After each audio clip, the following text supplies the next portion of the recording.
हे गुरुदेव, नमोस्तु नमोस्तु नमोस्तु। बंधुओं, हम सभी अपनी शंकाओं का समाधान प्राप्त करें, उसके लिए चलते हैं परम पूज्य मुनिवर श्री संधान सागर जी महाराज के श्री चरणों में और निवेदन करते हैं कि हे महाराज श्री, आपके माध्यम से शंकाओं का समाधान प्राप्त करके हम सभी लोग निशंक हो सके। नमोस्तु नमोस्तु नमोस्तु। बंधुओं, पूज्य महाराज श्री जी चरणों में अपन नमोस्तु निवेदित करते हुए आज का ये शंका समाधान का सत्र प्रारंभ करें। अभी जो पूज्य महाराज श्री जी द्वारा एक अनुपम अद्भुत हम लोगों के भीतर के उन विकारों को, नकारात्मकता को दूर करने के लिए या नकारात्मकता का हल भावना योग के माध्यम से कैसे हो सकता है, इसका बहुत ही सटीक और दिल को छूने वाले प्रवचन अभी प्रतिदिन हो रहे हैं। एक केवल मात्र एक आकार पे 20 प्रवचन लगभग होने वाले हैं और वो 20 प्रवचन आप लोगों को शीघ्र ही उपलब्ध भी हो जाएंगे। आप प्रातःकाल 8:35 पर उन प्रवचनों को सुनना न भूलें, जो हमारे लिए हमारे अंदर के जो द्वंद्व हैं, हमारे अंदर में चाहे बात बात पर गुस्सा आता हो, अवसाद हो जाते हैं या अवसाद में चले जाते हैं, डिप्रेशन में आदि में और चिंता में रहते हैं, उन सब बीमारियों का इलाज इन प्रवचनों के माध्यम से बहुत ही सुगमता से आप अच्छे से कर सकते हैं। घर में बैठकर या यहाँ पर आकर इन प्रवचनों का अवश्य लाभ लें। और अब चलते हैं अपन गुरु चरणों में, आज के इस शंका समाधान को नमोस्तु पूर्वक शुरू करते हैं। पूज्य श्री के चरणों में प्रथम प्रश्न कर रहे हैं, दिल्ली से एन के जैन पूज्य महाराज श्री चरणों में नमोस्तु पूर्वक कह रहे हैं, गुरुवर हमें साधु की वैयावर्ती कैसे करना चाहिए, वैयावर्ती करने से के क्या क्या लाभ हैं, कृपया हमारी शंका का समाधान करने की कृपा करें। साधु की वैयावृत्ति कैसे करनी चाहिए, बहुत अच्छा सवाल। हमारे शास्त्रों में वैयावृत्ति को विशिष्ट तप की श्रेणी में रखा गया और न केवल तप, इसे 16 कारण भावनाओं में एक विशेष भावना के रूप में भी परिगणित किया है। आप लोग पूजन में रोज पढ़ते हैं, आप लोग पूजन में पढ़ते हैं, निस्दिन वैयावृत्ति करैया सो निहिचे भव तीर तरैया। जो नित्य वैयावृत्ति करते हैं और निश्चित रूप से भव सागर से पार उतर जाते हैं।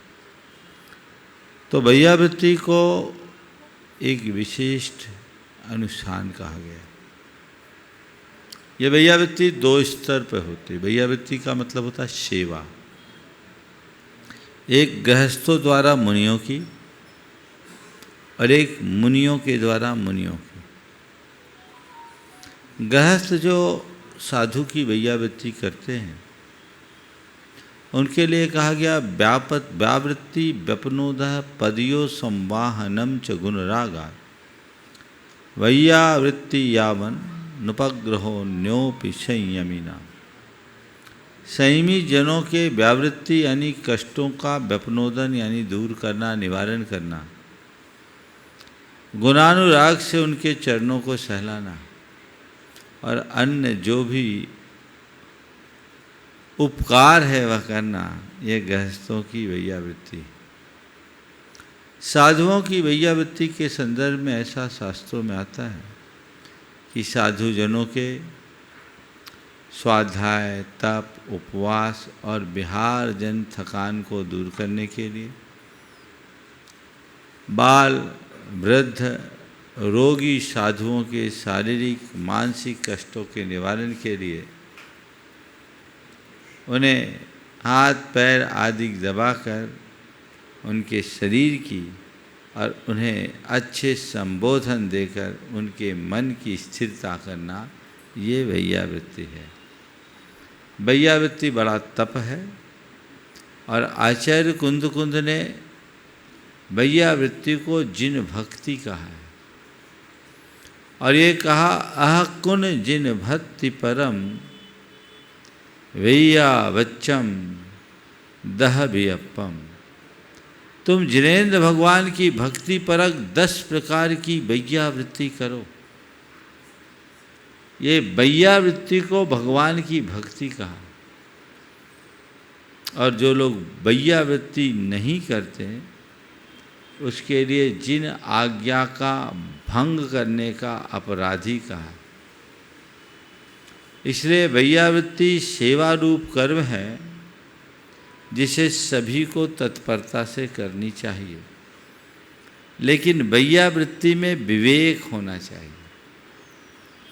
कई बार लोग वैयावृत्ति करते हैं और वैयावृत्ति करते करते अपनी सील भी लगा जाते हैं।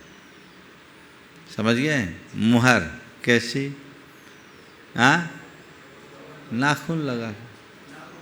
हाँ, ये सब विवेक।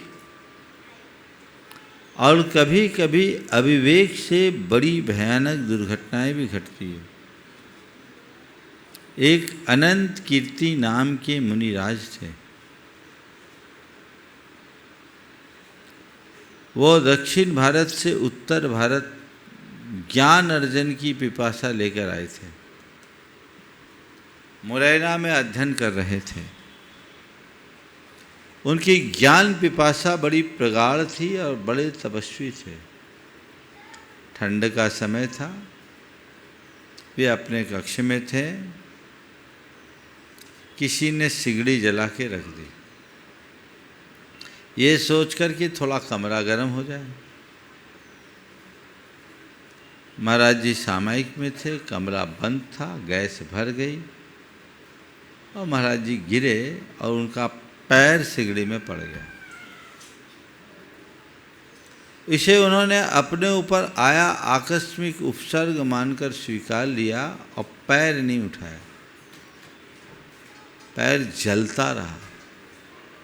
मांस जलने की बदबू जब सब तरफ फैली तो लोग घबराए हुए आए। देखिए महाराज का पैर जल रहा है और महाराज सहज भाव से मुस्कुरा रहे।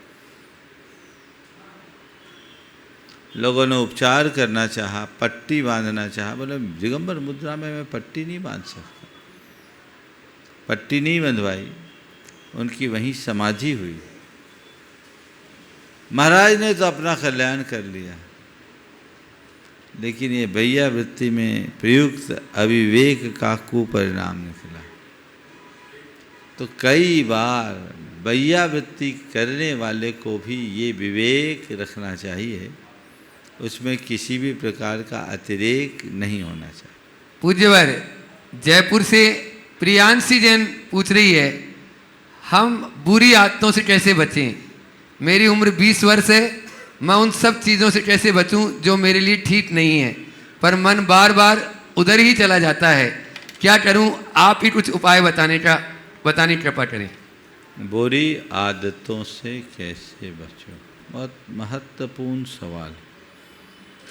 प्रायः हर कोई आदत का गुलाम। सबसे पहले हमें ये समझना चाहिए कि आदत बनती कैसे। जब आदत बनने की प्रक्रिया को हम समझेंगे तो आदत से बचने का या बदलने की प्रक्रिया भी समझ पाएंगे। कोई भी कार्य या क्रिया जब हम करते हैं तो करते करते नियमित करने से वो आदत बन जाती है। ऐसा कहते हैं कि कोई भी क्रिया 21 दिन तक कर लो तो वो आदत बन जाती है। हम लोग जो करते आ रहे सो करते हैं। ये आदत लोगों को देख के भी बनती है, संगति से भी बनती है, पढ़ने से भी बनती है, वातावरण से भी बनती है। और कुछ आदतें जो होती है हमारे जन्मजात संस्कारों से बनती है। इन आदतों को परिवर्तित करने के लिए हमें 4 बातों का ध्यान रखना जरूरी है। सबसे पहली बात है संकल्प। क्या करना चाहिए? संकल्प। हम जिस आदत को बदलना चाहते हैं, जिस आदत से बचना चाहते हैं, उसके लिए संकल्प लें कि मुझे इस आदत से बचना है। संकल्प दृढ़ और स्थिर होना चाहिए। बहुत लोगों का संकल्प बड़ा लचीला होता है, थोड़ी देर में संकल्प लेते हैं और तोड़ देते हैं। नहीं, मजबूत संकल्प, दृढ़ संकल्प हो। तो पहली बात संकल्प ले लिया। फिर दूसरी बात है सजगता।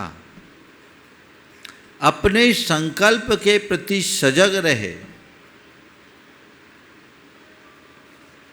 कि मैंने जो संकल्प लिया, मेरा वो संकल्प निभरा या नहीं।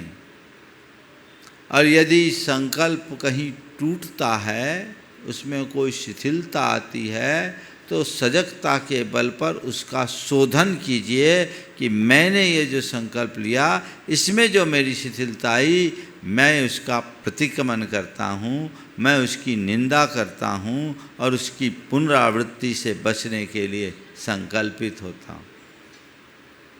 बार बार ये सजगता आएगी तो एक अवेयरनेस होगी, जो हम अबुद्धिपूर्वक कार्य करने के आदी हो गए, उस पर नियंत्रण होगा। तीसरी बात है सुझाव, आत्म सुझाव। रोज अपने मन में कुछ ऐसे सुझाव डालिए जो हमें उन संकल्पों से में स्थिर कर सके। जैसे मान लीजिए किसी की आदत है अपशब्द बोलने की, ये भी एक आदत है, तो मुझे मीठा बोलना है, मुझे सहज बोलना है, मुझे शुद्ध बोलना है, मुझे वही बोलना है जो अर्थपूर्ण है। ऐसे शब्दों का उच्चारण करके यदि अपने मन को हम प्रशिक्षित करते हैं, तो हम अपनी आदत पर अंकुश लगा सकते हैं।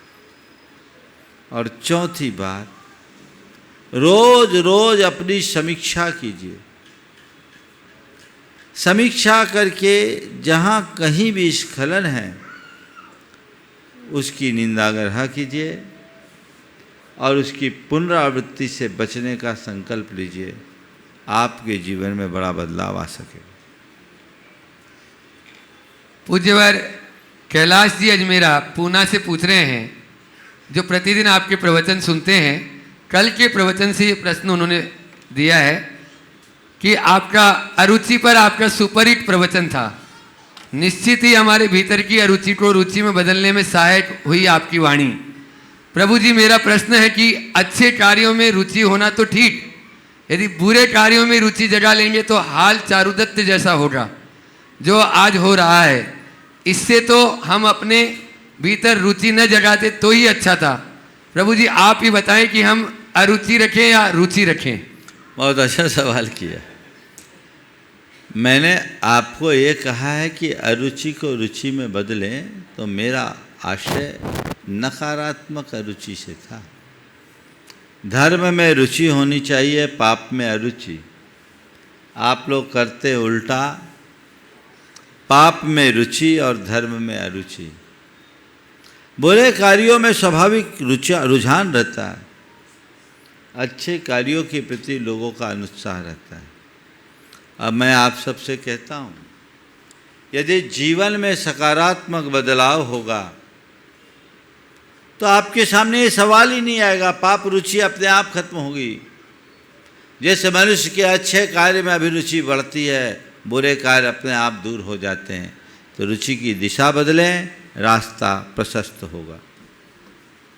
अमित जी जैन नोएडा से नमोस्तु करते हुए पूछ रहे हैं, महाराज जी, आजकल के बच्चे टेक्नोलॉजी से बहुत जुड़ गए हैं, अब उन्हें धर्म से जुड़ने का आप ही कोई सरल उपाय बता सकते हैं पूज्यवर?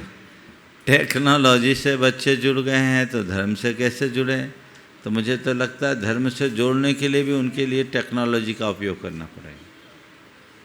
क्योंकि आप सीधे सीधे बोलो तो उनके पास न समय है न रुचि।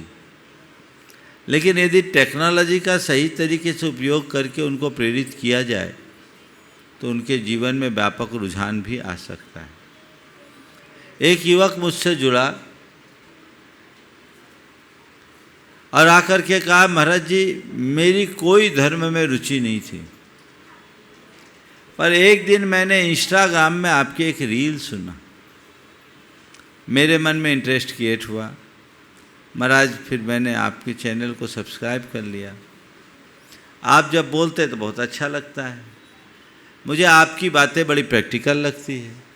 मुझे ऐसा लगता है कि आप जो बोलते हैं केवल लाइफ स्टाइल की बात करते हैं। तो मैंने सोचा ही नहीं था कि धर्म ऐसा भी होता है। प्राय हम लोगों ने तो ये सोच रखा था कि धर्म करने का मतलब है मंदिर जाना, पूजा पाठ करना, माला फेरना, रात्रि भोजन नहीं करना, आलू प्याज नहीं करना। पर महाराज आपने तो कभी ऐसा कुछ बोला नहीं। और महाराज मैंने आपको सुनना शुरू किया तो मैं सुनते सुनते आपसे जुड़ गया और मेरे जीवन में बहुत सारी चीज़ें जुड़ गई और वो सब चीज़ें छूट गई। आज आपके चरणों में प्रत्यक्ष दर्शन करने आया, अभी इंदौर की बात है, और महाराज कृतज्ञता ज्ञापित करने आया। तो कहने का तात्पर्य ये है कि हम आज के समय में लोगों को आज की भाषा और आज के तरीके से समझाने का प्रयास करें। यदि ऐसा हम करते हैं तो रास्ता प्रशस्त होता है, और नहीं करते हैं तो भटकाव। इसलिए हम टेक्नोलॉजी को कोसे नहीं, टेक्नोलॉजी का सही उपयोग करें। ये बताओ, ये शंका समाधान का कार्यक्रम टेक्नोलॉजी बेस्ड है कि नहीं है? हाँ?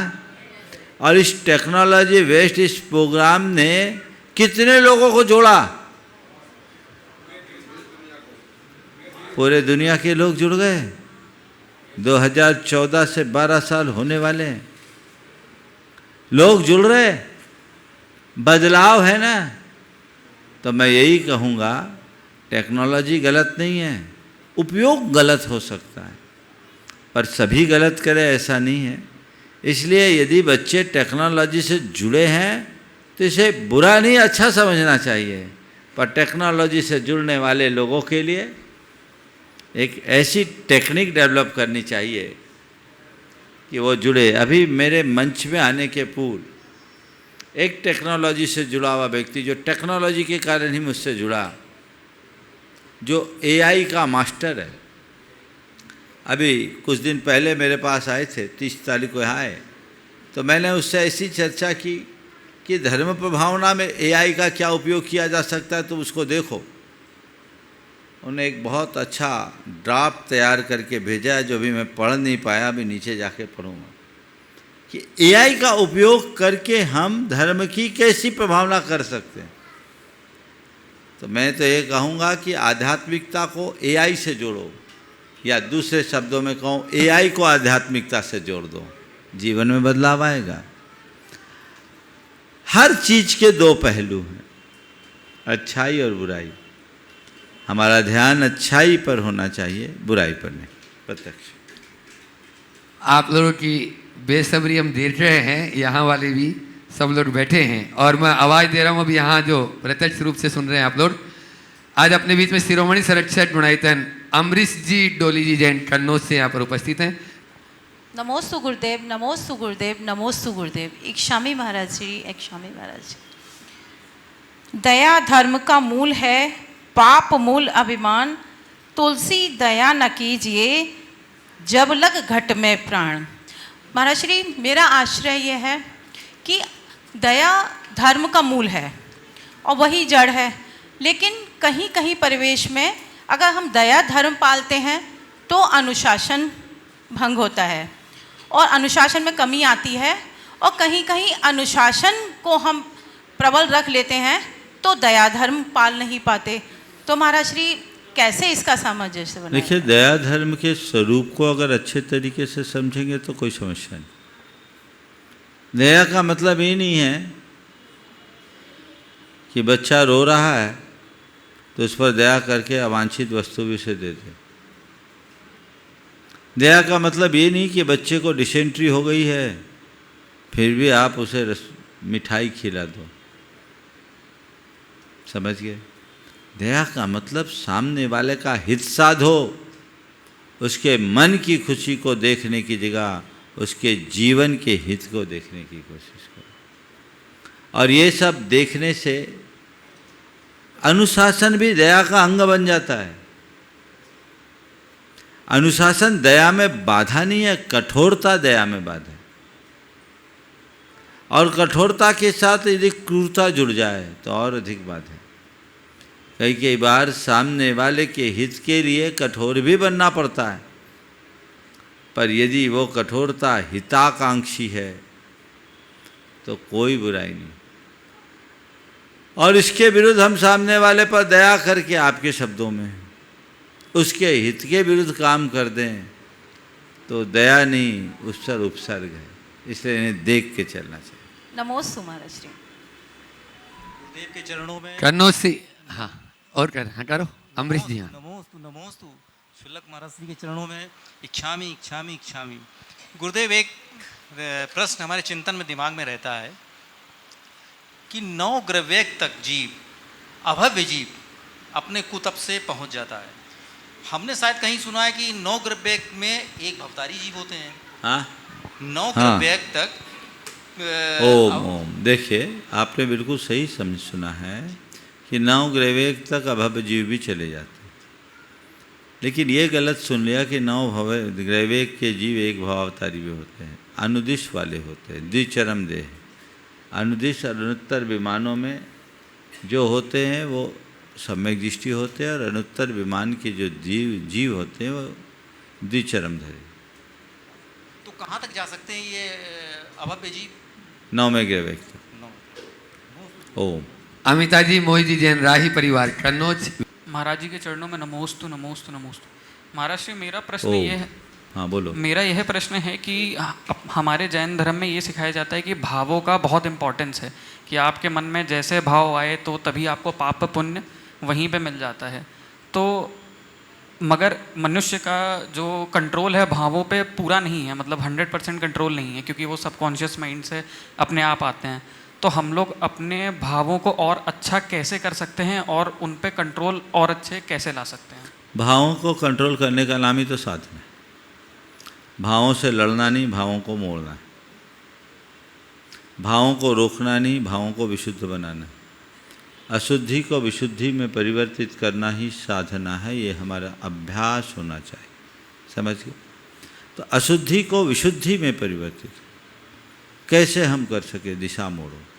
बार बार हम अपने प्रति जागरूक बने, अच्छी भावनाएं भाएं, संस्कार बदलते हैं। भावों को निर्मल बनाए रखने के लिए 4 उपाय करो। अच्छी संगति करो, अच्छा स्वाध्याय करो, अच्छे दृश्य देखो, अच्छी बातें करो। भाव अपने आप निर्मल होंगे। अगर हम इसके विरुद्ध जाएंगे तो हमारे भाव बिगड़ जाएंगे। तो जहाँ हमारे भाव अच्छे मिले, जहाँ हमें अच्छी प्रेरणा मिले, हमें उस संसर्ग में रहना चाहिए। महाराज जी, बस ये छोटा सा प्रश्न ये है कि जैन धर्म के अनुसार भावों को ज़्यादा महत्व है या कर्मों को? भाव सहित कर्म को, और भाव को नहीं, भाव सहित कर्म। भाव रहित कर्म का अर्थ नहीं होता, लेकिन केवल भाव से ही जीवन को अर्थ नहीं मिलता। भाव के साथ क्रिया करोगे तभी परिणाम। नमोस्तु। प्रकाश जी पाटनी, अजमेर जब चातुर्मास हुआ, बहुत ही इन्होंने एक ऐतिहासिक चातुर्मास संपन्न करा। एक बार जोरदार ताली बजा दीजिए प्रकाश जी पाटनी के लिए, और वे अपना प्रश्न गुरु चरणों में करें। उसके बाद में अपने बीच में लाल जाटी भोपाल से प्रसम जी जैन उपस्थित हैं, और उनके साथ में मैं चाहूँगा विजय जी पाटोदी इंदौर से शिरोमणि संरक्षक उनके साथ रहेंगे। मुनिराजों के चरणों में नमोस्तु नमोस्तु नमोस्तु। शुल्लक जी महाराज जी को इच्छामी इच्छामी।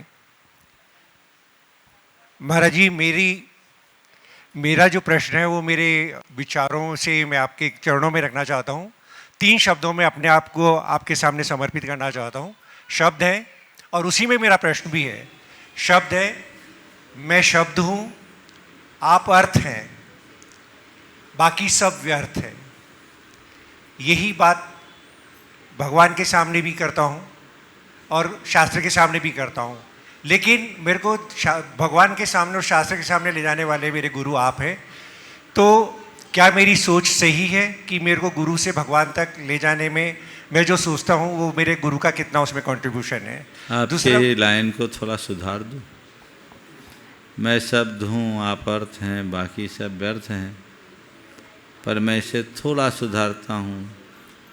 जो दे सके व्यर्थ को अर्थ, वही सिद्ध, वही समर्थ। जैसे आपने व्यर्थ कहा, उसे ही अर्थ दे दो तो समर्थ बन जाओगे। तो व्यर्थ को अर्थ देना ही जीवन को समर्थ बनाना है। आपने जिस संदर्भ में बात कही निश्चित बहुत भावपूर्ण बात है, पर इसे थोड़ा और संदर्भ बदल करके हम प्रस्तुत कर सकते हैं। आपने कहा मैं शब्द हूँ, आप अर्थ हैं, बाकी सब व्यर्थ है। इसे बदलो और इससे कहो मुझे बस एक आपसे ही अर्थ है, बाकी सब व्यर्थ है। अपने आप को शब्द तक सीमित मत रखो। शब्द जड़ है, हम चेतन हैं। शब्द का अर्थ सीमित है, अर्थ का अर्थ निस्सीम है। मुझे बस आपसे ही अर्थ है यानी प्रयोजन है, सार है, बाकी सब व्यर्थ, निष्प्रयोजन, बेकार, निस्सार है।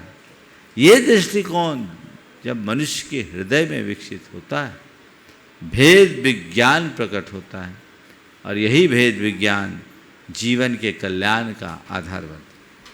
महाराज जी, अभी अभी आपने जो टेक्नोलॉजी की बात कही, तो मैं ही जो सोच रहा हूँ वो ये है कि टेक्नोलॉजी जितनी एडवांस हो रही है, संस्कारों का विनाश होता जा रहा है। इसी से अनुमान लगाया जाता है कि हाथ में रखे मोबाइल की अहमियत पास में बैठे हुए वाले इंसान से ज़्यादा है। तो और इसका इफ़ेक्ट हमारी जो गोल्डन कम्युनिटीज़ हैं, जो अपर क्लास कम्युनिटी है, उसमें ज़्यादा देखने को आता है। तो महाराज जी, आप क्या सोचते हैं कि आने वाले समय में जैन समाज की स्थिति क्या होगी इससे? देखिए, मेरा बार बार ये कहना है, टेक्नोलॉजी को कोसने से कुछ नहीं होगा। हर सुविधा जब तक नियंत्रित हो तब सुविधा है, और नियंत्रण के अभाव में वही दुविधा है। ये तो मेरे हाथ में है कि मैं उसका क्या उपयोग करता हूँ। आज भी दुनिया के बहुत सारे ऐसे लोग हैं जो सोशल मीडिया से बहुत दूर रहते हैं, इंटरनेट का अपने ऑफिस से बाहर उपयोग नहीं करते हैं। मुझे एक व्यक्ति ने इंटरनेट से कुछ चीज़ें डाउनलोड करके प्रिंट लिखाया था, जिसमें बिल गेट्स के यहाँ का और कई और लोगों का बताया था, जिसमें बच्चों को क्लासेस के अलावा आधा घंटे से अधिक इंटरनेट के प्रयोग की अनुमति नहीं थी, और रविवार को 1 घंटा। वो खुद भी प्रयोग नहीं करते। हमारे हाथ में है ना, हम कर क्या रहे हैं। टेक्नोलॉजी उपयोगी भी है और अच्छाई की ओट में बुराई पलती है। गलत चीज़ें नहीं होती, गलत चीज़ों का प्रयोग होता है। हम कैसा प्रयोग कर रहे हैं, हमें उसे देखना चाहिए। नमस्ते महाराज। इंदौर से शिरोमणि सरक्षक प्रसम भाई, लाल जाटी, भोपाल।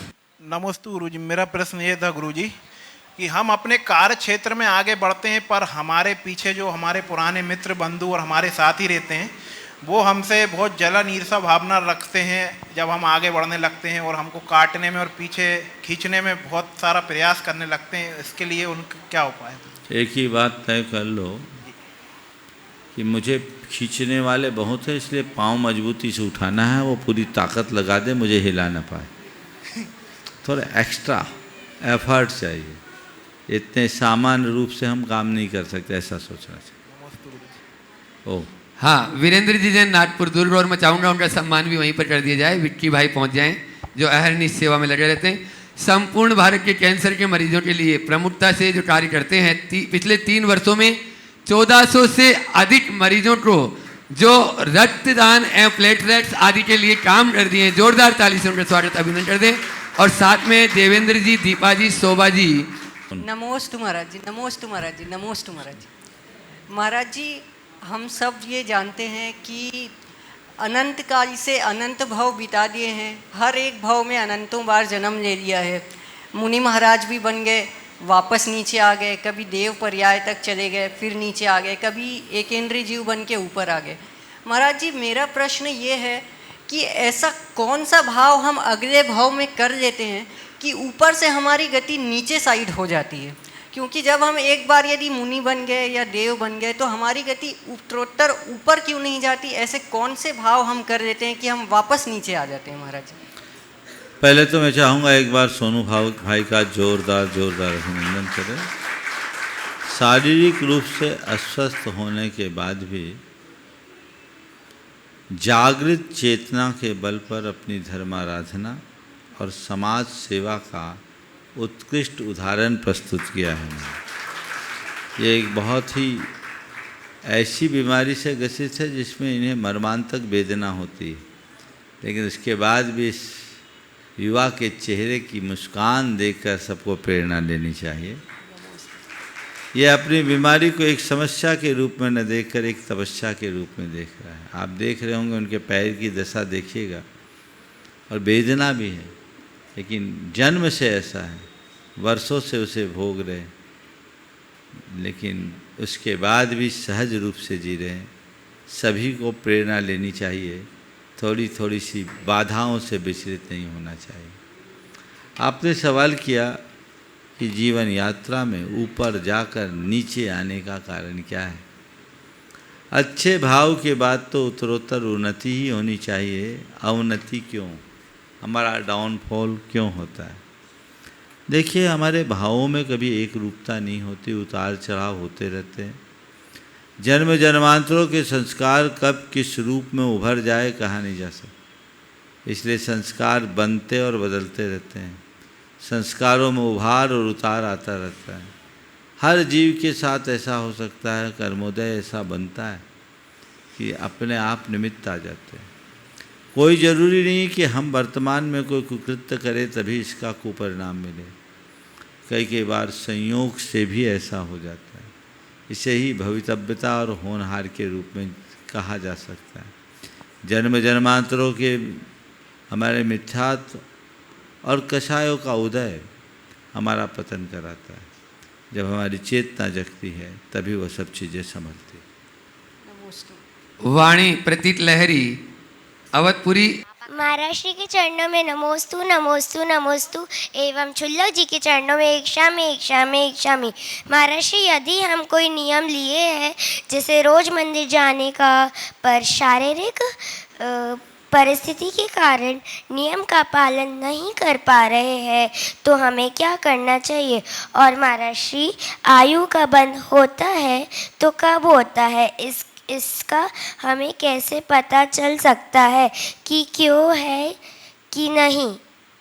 देखिए, कोई भी नियम अगर ले तो पहला प्रयास नियमों को निभाने का होना चाहिए।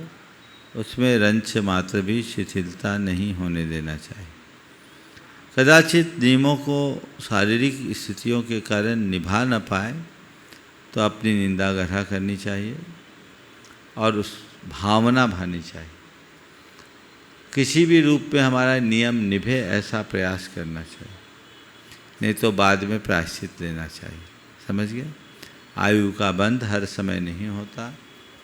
हमारी वर्तमान आयु का 2/3 बीत जाए, 1/3 बचता है, तब कोई जीव आयु कर्म के बंध के लायक होता है।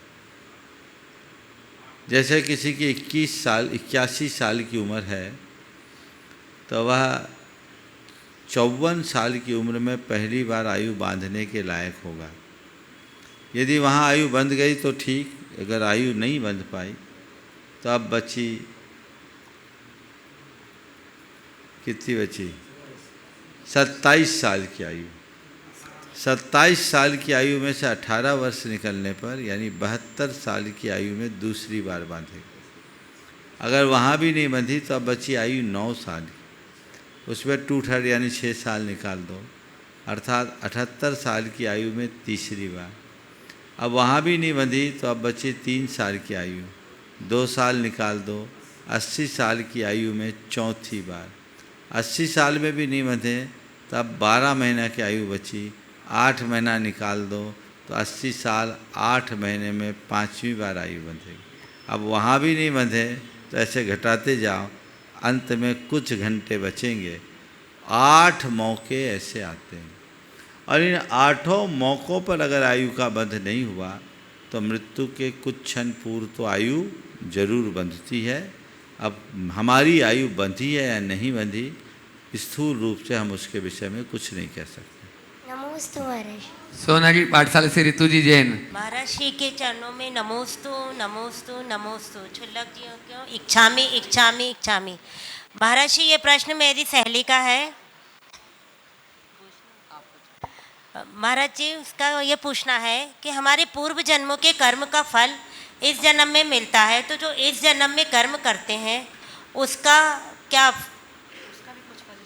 उसका भी कुछ फल इस जन्म में मिलता है? बिल्कुल, पूर्व जन्म के कर्मों का फल भी इस जन्म में मिलता है और इस जन्म का फल भी इसी जन्म में मिलता है। इसी जन्म में नहीं मिलता, इसी क्षण में मिलता है।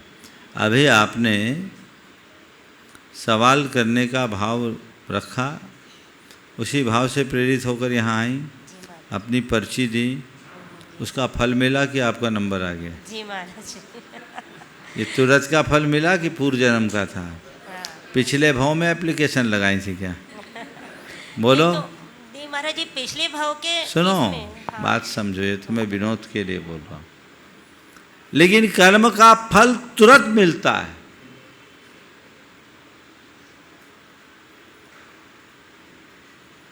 बाद में नहीं। कैसे? आप कोई अच्छा काम करते हैं, आपको क्या फील होता है? अच्छा लगता है। कितनी देर बाद? तुरंत खुशी मिलती है। कोई बुरा काम करते हैं तो कैसा लगता है? बुरा लगता है। कितनी देर बाद?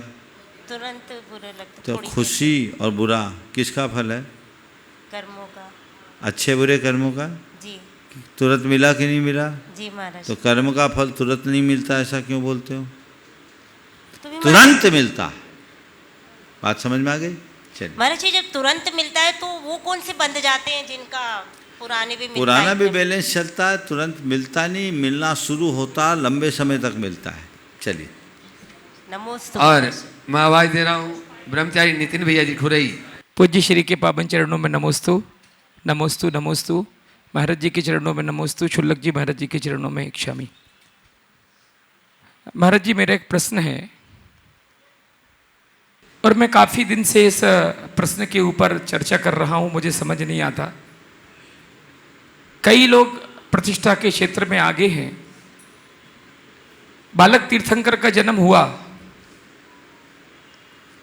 तो बालक तीर्थंकर जन्म तो माँ से होता है, तो माँ को पहले बालक सौंपना चाहिए कि पांडुशिला के आने के बाद लिखा है कि बालक माँ के हाथों में सौंपा जाए? जिस माँ ने जन्म दिया बच्चे को, उस बच्चे की गोदी में, उस माँ की गोदी में बच्चा होना चाहिए, न कि सची इंद्राणी मायामयी बालक से पहले सुलाती है फिर बच्चा ले जाती है। ये हमें आज तक समझ में नहीं आया। इसका कृपया हमें समझाने की कृपा करें। ये पुण्य की लीला है। तीर्थंकरों के महान पुण्य के प्रताप स्वरूप जन्म के तत्काल बाद सुमेरु पर उनका महाअभिषेक होता है। अब माँ तो जा नहीं सकती, माँ को ले जाएं तो इंद्रों को ये अवसर नहीं मिल सकता। तो ये व्यवस्था बन गई जो पुण्य ने बनाई, किसी और के द्वारा नहीं। तो इंद्र भक्ति के साथ भर कर आता है, चतुर्निकाय के देवों के साथ बालक को लेके जाता है। पर माँ तकलीफ में ना आए इसलिए माँ को निद्रा में सुला देती इंद्राणी। एक मायावाही बालक भी रख देते। फिर अभिषेक की संपूर्ण विधि संपन्न करके गर्भ कल्याण का नियोग पूरा करने के लिए जब वापस लौटता है, तब माँ की माया की निद्रा को समेटा जाता है। और आने के बाद इंद्र माता पिता का सत्कार करता है और माँ बाप को इस बालक को सौंपता है। आनंद नाटक करता है, उत्सव मनाता है। ये जन्म कल्याण का पूरा स्वरूप होता है। अब सवाल ये है कि फिर माँ का हक क्यों छीना? अरे तीर्थंकरों ने तो माँ का हाथ और भी छीना, माँ के हाथ की रोटी भी नहीं खाते, वो देवोपनीत भोग खाते। तो महापुरुष हैं, वो एक नियोक्त एक माँ के पेट से जन्मे हैं, पर उनका जन्म किसी एक माँ के लिए नहीं, उनका जन्म पूरी सृष्टि के कल्याण के लिए हुआ। वो तीरों का अधिपति हैं, इसलिए उनको उसी संदर्भ में देखना चाहिए। भगवान एक छोटा सा प्रश्न और है। तीर्थंकर को वैराग्य उत्पन्न हो गया, लोकांतिक देवों ने आकर तीर्थंकरों की उस वैराग्य की प्रगाढ़ भावना भाई उसकी अनुमोदना की, और प्रतिष्ठा ग्रंथों में लिखा है कि पहले मनुष्य उठाते हैं पालकी, उसके बाद विद्याधर उठाते हैं, फिर देवता आकाश मार्ग से वन में ले जाते हैं। लेकिन लड़ाई की ये सवाल और ये प्रसंग कहाँ से आया? आज जिस मंच पर देखते हैं हम चिल्ला चिल्ला के कहते हैं कि आगम में तीर्थंकर के सामने कोई लड़ाई का प्रसंग ही नहीं आता, तो भी लोग मानने आज तैयार नहीं है। हूबहू वो लड़ाइयाँ दिखाते, मैं उठाऊंगा पालकी, मैं उठाऊंगा पालकी। ये क्या आगम सम्मत है? अगर है तो मुझे तो अभी तक प्रतिष्ठा ग्रंथों में नहीं मिला। अगर आपने तो देखा होगा, हमारे सामने तो कभी नहीं होगा। मैं तो लड़ाई पसंद ही नहीं करता। ये सब नौटंकी है। और आजकल पंचकल्याणकों में तीर्थंकरों के चरित्र को बहुत हल्के स्तर पर प्रस्तुत किया जाने लगा है, जो घोर अशोभनीय और आपत्तिजनक है। मैं सभी प्रतिष्ठाचार्यों से कहना चाहूँगा कि वही क्रियाएं आप करें और उन्हीं चीज़ों का मंचन करें जो शास्त्रों लिखित है। अगर लोगों के मन में रुचि जगाने के लिए कुछ करना है, रोचकता लाने के लिए कुछ करना है, तो उसमें काव्यात्मकता लाए ना, उसमें रस लाए, उसमें काव्यात्मकता लाए, ताकि वो अच्छा हो सके। आज वो मेहनत तो आप लोग करते नहीं, हल्के स्तर के लोगों को जोड़ लेते हैं जो नुक्कड़ सभाएं करते हैं, जिनके न संवाद में दम होता है, न क्रियाओं में दम होता है, न कोई प्रस्तुति में कुछ सार दिखता है। बड़ा हल्कापन, दूसरे शब्दों में कहें कहीं कहीं तो बड़ा फूहड़पन भी प्रदर्शित हो जाता है। सब जगह तो नहीं, लेकिन कहीं कहीं ये घोर आपत्तिजनक है। हमें इनका परित्याग करना चाहिए और प्रतिष्ठाचार्यों को इस पर सावधानी रखनी चाहिए। अब गृहस्थों को भी थोड़ा विवेक रखना चाहिए। हालांकि क्या करे, जो प्रतिष्ठाचार करा दिया वो उनके लिए आगम हो जाता है, उनको कुछ ज़्यादा आता तो नहीं है। लेकिन ये सब प्रसंग कतई उचित नहीं कहे जा सकते। भगवान आपसे तो निवेदन यही है, इस चतुर्मास में एक त्रिदिवसीय कार्यशाला होना चाहिए, जिस कार्यशाला में जितने कम से कम ब्रह्मचारी प्रतिष्ठाचारी हैं उनको आपके पास बैठकर मार्गदर्शन देने की। 2009-10 में हमने 3 बार संगोष्ठियाँ की है और वर्तमान में उपलब्ध सभी प्रतिष्ठा पाठों का आलोढ़न किया। आप भी थे और सभी प्रमुख थे। आप कह रहे हो फिर से हो जाए, अब तो मैं कहता हूँ प्रतिष्ठा का रूप ही चेंज हो जाना चाहिए। आप लोगों के जो मंची कार्यक्रम है वही 20वीं शताब्दी के हैं। आज भी कई जगह देखते हैं वो अग्नि कुमार देव को वही तार में वो कपूर फंसा करके अग्नि संस्कार करते। अरे भाई, दुनिया बहुत आगे बढ़ गई, कहाँ आप जा रहे हो? पंचकल्याणक तो आज वैसा प्रस्तुत किया जा सकता है मानो साक्षात पंचकल्याणक हो रहे हो। और हमारी पूरी तैयारी है। गुणायतन के पंचकल्याणक की पूरी स्क्रिप्ट मैंने अलग तैयार की है। और आपको बता दूं, गुणायतन में इन लोग कोई रोल नहीं रहेगा। उस पंचकल्याणक में हमने पूरी व्यवस्था ऐसी बना दी कि इनका सीमित मांत्रिक क्रियाओं में मंची कार्यक्रम को हम प्री स्क्रिप्टेड बनाएं तो वो बहुत सुंदर प्रस्तुति होती है, लोगों को जीवंतता दिखती है। प्रयास करना चाहिए, मौलिकता रखनी चाहिए। आज से 5 दिन पहले ही मैंने गुणायतन की स्क्रिप्ट को अंतिम रूप दिया है। और वो पूरा टेक्नोलॉजी बेस्ड हो गया। अभी लोग मुझसे कहते हैं महाराज आप बहुत व्यस्त रहते हैं। मैं व्यस्त नहीं रहता, मैं अपने काम में लगा रहता हूँ, कुछ ना कुछ काम मेरा चलता रहता है। और इसीलिए बहुत सारे लोगों की शिकायतें रहती कि आपसे समय नहीं मिलता। मैं आपको भरपूर समय देता हूँ, सुबह भी देता हूँ, शाम को भी देता हूँ, थोक में देता हूँ। इससे ज़्यादा समय देने की क्षमता मेरे पास नहीं। आज एक विशेष दिन है और जो गुरु सेवा में आज से ही नहीं, जब महाराज श्री जी का भोपाल की तरफ पहले बार आगमन हुआ तब से जुड़े हैं वे ऐसे मनोहर लाल जी टोंडिया जो आज 85 वर्ष के हो गए हैं, यहाँ उपस्थित हैं। आज जोरदार तालियों से उनका स्वागत। और इनके सुपुत्र ने भी बहुत बढ़ चढ़ कर आगे गुरु भक्ति में अपना दिखाया। नरेंद्र जी टोंडिया हैं यहाँ पे उपस्थित। नरेंद्र जी टोंडिया, एक बार मनोहर लाल जी टोंडिया के लिए जोरदार। और इनके लिए मैं शिरोमणि संरक्षक प्रेमचंद जी प्रेमी, महावीर जी और राजेश जी पारस होम्स वहाँ पहुँच जाएं और उनका स्वागत अभिनंदन करें। वे अपना प्रश्न गुरु चरणों में करें। महाराज जी, आपका तो मुझे बहुत आशीर्वाद मिला है पूरा जीवन भर, और उसी की वजह से मैं 85 ईयर्स में हो रहा हूँ, आपके आशीर्वाद की वजह से ही। और मेरे को आपका चतुर्मास करने का भी अवसर मिला भोजपुर में, और इंदौर, यहाँ भोपाल में 3-4 मंदिर में भी आपसे मेरी बातचीत हुई और मेरी एक किताब छपी है, उसमें आपका आशीर्वाद मुझे मिला है। उस किताब में आपका फ़ोटो भी मेरे उस किताब में है। तो महाराज जी, मुझे आपका बहुत आशीर्वाद मिला है और ऐसा मिलता रहे।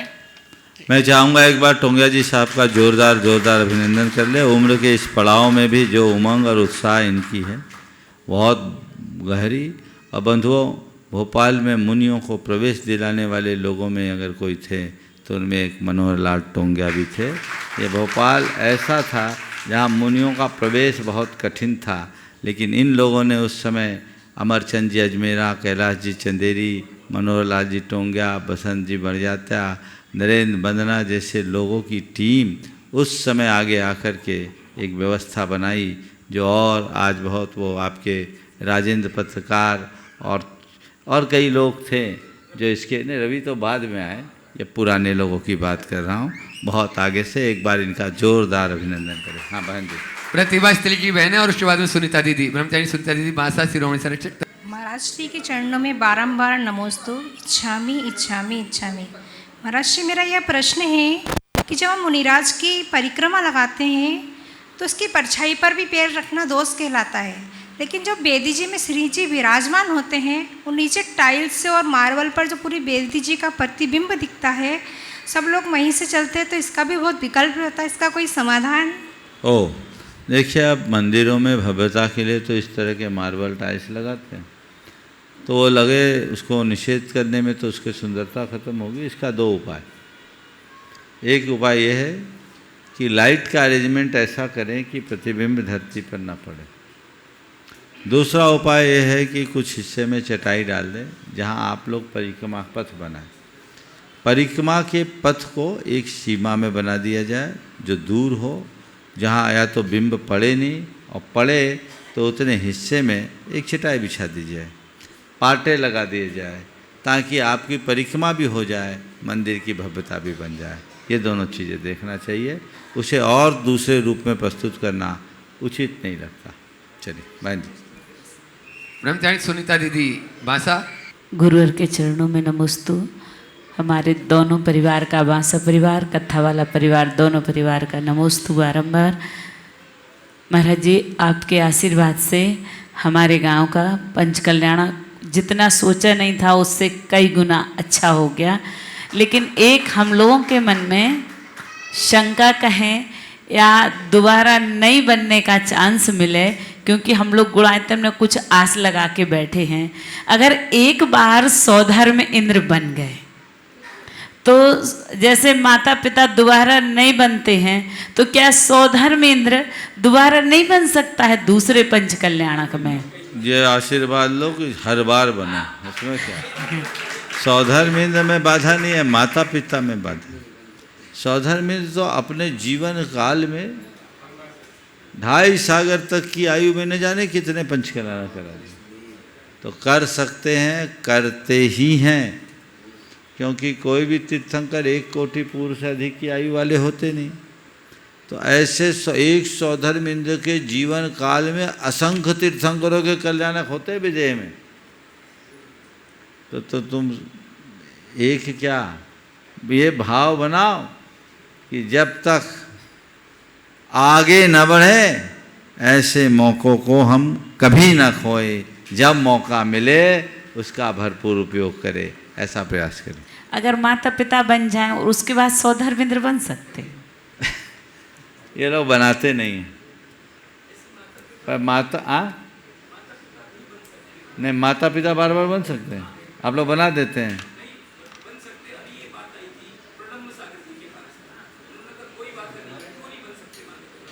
एक बार माता पिता सौधर्मी बन गए, माता पिता बार बार माता पिता बने। हाँ जल्दी बोलो। अब देखिए अलग अलग विवक्षाएं हैं, मैं इसमें कुछ नहीं बोलूँगा, आगे बोलो। नमस्ते। समय पूरा हो गया, यहीं पर विराम। बोलिए परम पूज्य आचार्य गुरुवत्स विद्यासागर महाराज की।